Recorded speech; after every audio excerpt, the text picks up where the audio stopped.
wow, what a basketball game. Just a tremendous game by two really, really good teams. Really respect what Michelle has done at Western Kentucky. She's an alum. She took a program that was not very good and has put them into a very, very good basketball team.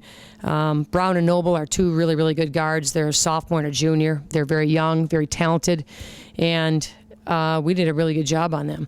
Very proud of our team in the ability to overcome a slow start. Western Kentucky is known for coming out in the first quarter and really throwing the first punch, and they did that. It was obvious that they could shoot the ball, and after a timeout, we adjusted to that and really started chipping away. We struggled to score inside. I thought Maddie Gitz gave us great minutes early in the first half.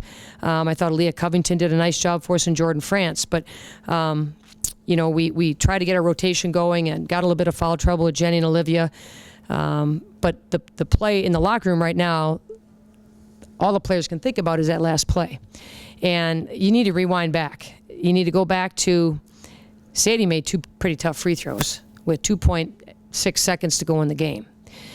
Jackie made a heck of a play down the lane prior to that. We kicked the ball to Olivia Jakubisek, who's not our number one scoring threat, and she drains one, which I thought was a 3, but it was inside. And, you think you've got it handled with 0.9 left. The last play of the game, Bop scored one basket all game. It's a pretty big one. I just looked at it. She hit a 3 right there at the buzzer. That was her only basket of the game. We were switching, and we figured they were going into Noble or Brown. I mean, number 10, she was kicking our tail there for a long time. And she slipped, and we had to get help because it slipped to the basket. It was a catch and shoot. And we had to cover for a second and run at the shooter and just wasn't able to get out there. But what a great game. Just a tremendous basketball game. I'm so very proud of this team. I just told them, I said, it's been a record-breaking year in so many ways. And their hearts feel broken right now. There's no need to hang your heads.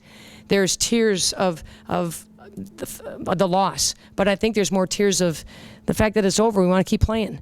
But there needs to be a lot of joy and a lot of reflection back. There were players on our team, I think, going into this year that wanted to have a winning record. Well, we shattered that. Then it was, let's get 20 wins. Then we shattered that. Then if you would have told me we're going to be the A-10 champions, you might have checked my temperature. But they did that. And then we get a bid. We play at home. This crowd today was amazing. Absolutely amazing. Our crowds have been great. A thank you to our administration, for St. Lucie University, for our fans that came out on Good Friday to cheer us on. They saw one heck of a basketball game against two really, really good teams. This is only the beginning, and it's hard for it to come to the end. I feel like we have to practice tomorrow. But we've practiced a month longer than we've ever practiced. Our first 2 years here, we didn't have 26 wins combined. So it's been slowly incremental. It's been done the right way. We have a tremendous group of young women in there. Misi Price and Denisha Womack's careers come to an end. That's the hardest part of the day, that your seniors are finished. But the impact they've made in the growth and development and the maturity of those two young women from the time they started to the time they are now is not on the stat sheet. That's something that's lifelong, and that's really meaningful, and I'm really very proud of them. I told them I loved them. I told them I was proud of them. I told them to hold their heads high. They've got family out there. They're going to need a big hug and tell you exactly what I just said, that they love you and that they're proud of you. So it's been a great year. I can't say enough about our players. A great thank you to my staff and all that's involved with our program. It's just been an amazing year.